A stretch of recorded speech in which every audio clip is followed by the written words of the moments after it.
Hello and welcome from Trend Signal for our review of the data and events the week beginning the 23rd of October. Another week goes by and the trend in equities remain as solid as it ever was.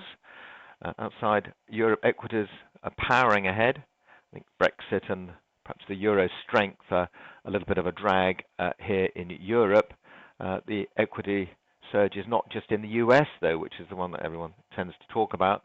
After this snap Japanese election that Shinzo Abe won last night, Japanese equities jumped 240 points, another 1.15%.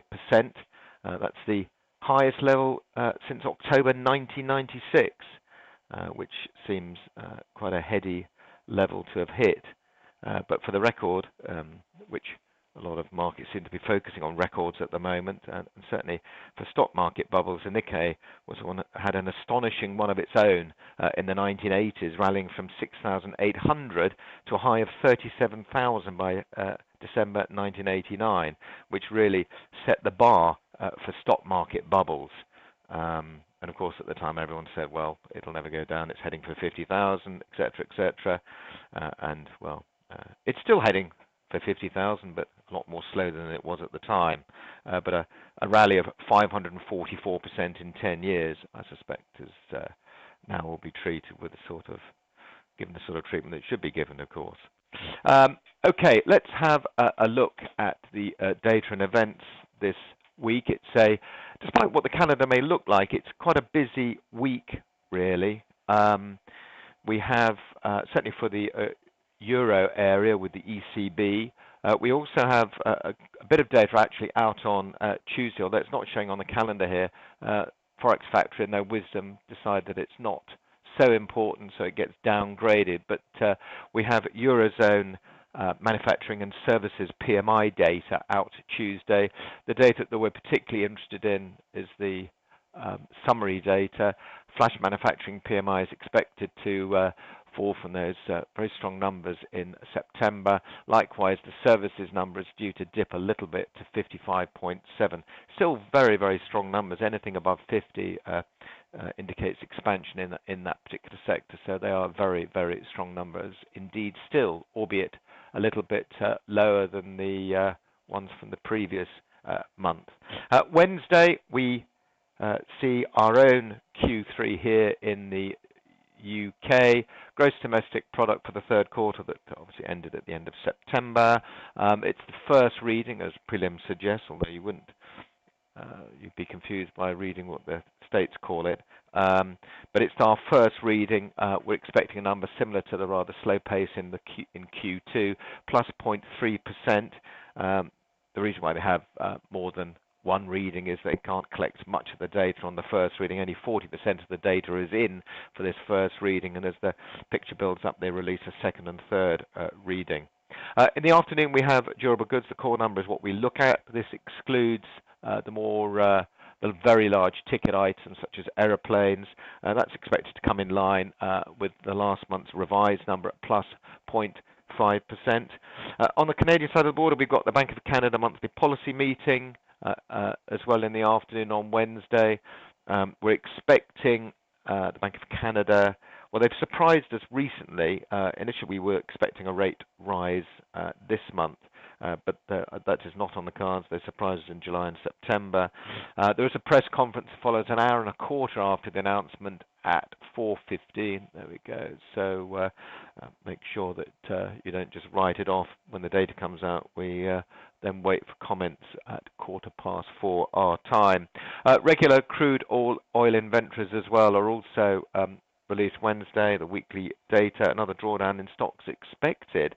I'm not showing here yet, apparently, that that would be the fifth weekly drawdown in a row. Thursday is the main event for the markets. It's the European Central Bank, or ECB, monthly policy meeting. A lot has been said, a lot has been written about what Mario Draghi and the European Central Bank are going to do. The dilemma is really that the Eurozone economy continues to improve, but inflation hasn't really picked up as had been expected. Same story in the United States.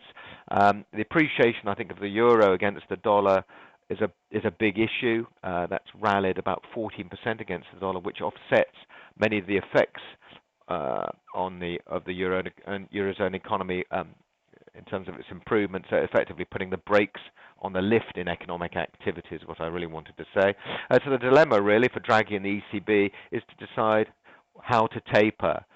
If it's not in line with what the markets are expecting, then the euro will rally, equities will fall, bond markets will also fall, feeding back into equities, and that is not the desired outcome.